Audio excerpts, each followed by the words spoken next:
පින්නේ Binance එකේ 4 hour chart එක Bitcoin chart එක මේ වෙනකොට 4 hour candle එක පැහැදිලිවම yellow line එකකින් නැවත bounce වෙන බව පේන්න තියෙනවා. ඒක තමයි 20 period moving average එක මේ වගේම මේ වෙනකොට price එක මේ blue line එකකින් උඩ. එතකොට 4 hour chart එක පැහැදිලිවම bullish. නමුත් එකම challenge එක තමයි උඩින් තියෙන purple line එක. ඒක ඇවිල්ලා major support එකක් නැත්නම් resistance එක 200 period moving average එක. ඉතින් බලමු මේ මොහොත වෙනකොට මේක bounce වෙමින් තියෙනවා. 8:00 නිවුස් එක රිලීස් වෙනකොට මොන තත්ත්වය උදා වේවිද කියලා. ඊට කලින් කියන්න තව වැදගත් කාරණාවක් තියෙනවා. අඟහරුවාදා price එක Bitcoin price එක 30000 reach කරනවත් එක්කම Bitcoin open interest එක ඉහළ ගිය බව සති දෙකකින් reach කරපු ඉහළ මාර්ගය වාර්තා කර බව derivatives market එකේ Bitcoin transactions දිහා බැලුවම පේන්න තියෙනවා. ඒක අපි chart එකකින් පෙන්වනවා මෙන්න මේ විදිහට වෙන අපලා exchange Bitcoin futures open interest මේ green candles වලින් පෙන්වන්නේ ඒ open interest වල ඉහළ යාම අගෝස්තු 4 5 6 වගේ වෙනකොට drop වෙලා තිබ්බත් ඉතින් පස්සේ 8 9 වෙනිදා වෙනකොට massive pump එකක් අරගත්ත බව open interest එකේ පෙන්වන. open interest එක කියන්නේ derivatives market එකේ සියලු long සහ short trades වල open trades වල එතෙක් close නොකරපු settle නොකරපු trades වල එකතුව ඒ අගේ ඉහළ යාමක් Bitcoin price එක 30,000 reach කරනකොට ඉහළ යාමක් සිද්ධ වුණ බව තමයි පේන්න තියෙන්නේ. ඒ අතරිනුත් Binance BitMEX ඉතා සැලකියුතු අගයන් වලින් ඉහළ ගිය බව පේන්න තියෙනවා. අනිත් එක තමයි Bitcoin වල current open interest allocation එක Bitcoin 4,64,000 දක්වා ඉහළට ආවා. මේක මේ වෙනකොට තියෙන year to date number එක නැත්තම් peak එක වෙච්ච 4,64,000 almost reach කර බව.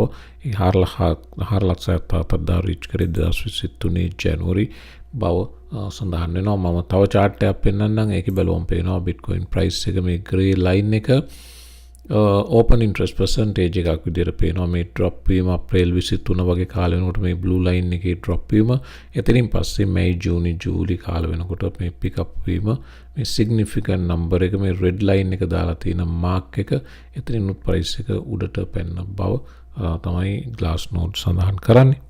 මේ price surge එක Bitcoin price surge එකට ගොඩක්ම හේතුුනේ මේ Federal Reserve එක launch කරපු අර novel activities supervision program එක. ඒක හේතු වුණා Bitcoin price එක pump වෙන්නේ. ඒ price එක pump වෙනකොට අනිත් පැත්තට derivatives market එකේ open interest එකත් අර වගේම new highs කරා ආපු බව පේන්න තියෙනවා. Galaxy Digital CEO Mike Novogratz කියනවා මේක මම මතක විදිහට මම briefly මතක් කරා. We are going to fight like cats and dogs to win market share once spot Bitcoin ETF is approved කියලා. මේ SEC එකේ Bitcoin spot ETF එකකට approval එක හම්බුනොත් අපි market එකේ market share එක සඳහා දැවැන්ත තරගයක් cats and dogs fight එකකට උනත් වගේ යන්න සිද්ධ වෙනවා. ඒ තරම් විශාල institutional interest එකක් Bitcoin සම්බන්ධයෙන් එන්න පුළුවන් බව. එතනින් මෙන්න මේ කතාවට එන්න මේ තියෙන post එකක් මේක මම ඔක්කොම කියවන්න යන්නේ නැහැ. නමුත් මේක දිනේ වැදගත් මේ post එකේ 2011 ජූනි 4 වෙනිදා දාපු post එකක් Bitcoin is the economic singularity කියලා. මේක ලිව්ව කෙනාගේ නමක් සඳහන් වෙන්නේ නැහැ.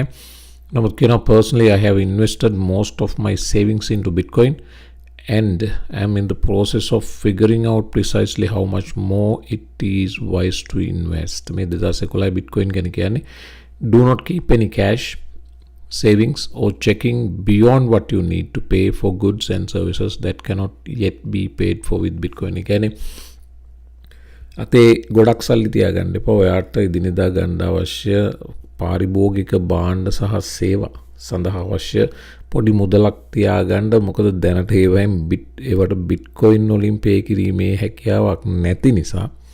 නමුත් එදා picture එක අද picture එක ගොඩක් වෙනස්. ඉතුරු සියල්ල Bitcoin වලින් තියාගන්න. ඒ තරමට මේ financial energy එක වැදගත් බව දැන් ඕන කෙනෙකුට මේක තව පහසුවෙන් කියන්න පුළුවන්. නමුත් මේ කිව්වේ 2011 ජූනි 4 වෙනිදා.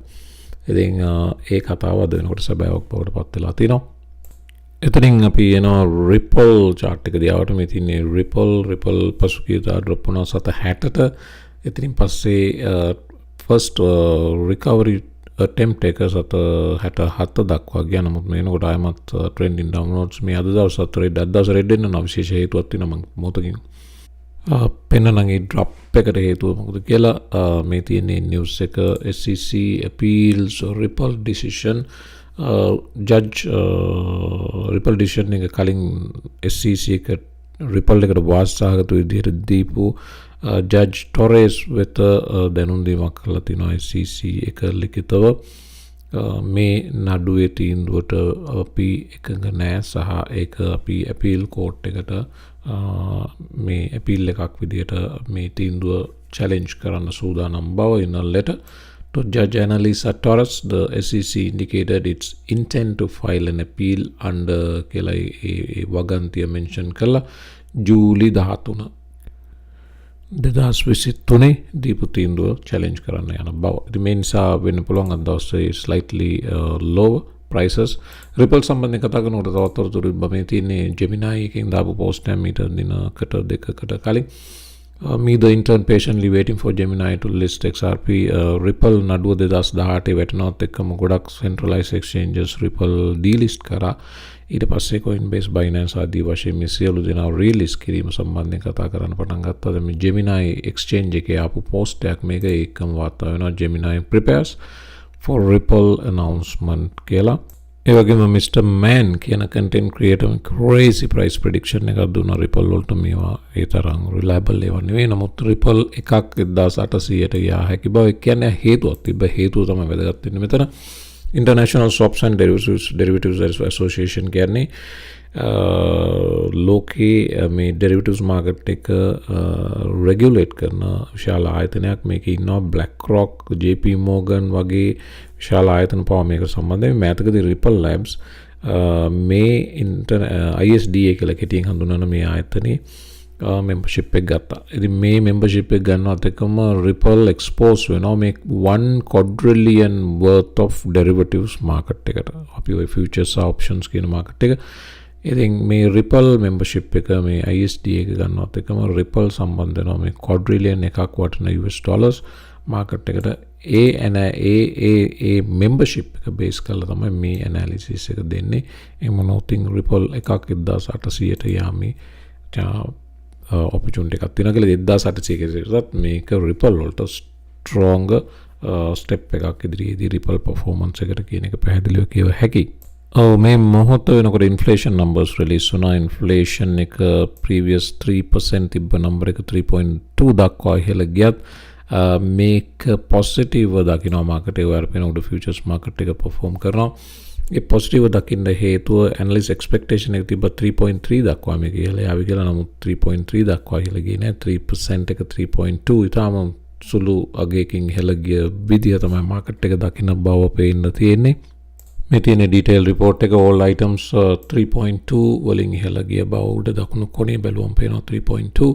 food category expect කරා ජූනි 0.1 තිබේ. food expect කරා 0.2 වලට එවි කියන එක. ඒ වගේම energy category එක ජූනි energy 0.6 තිබේ.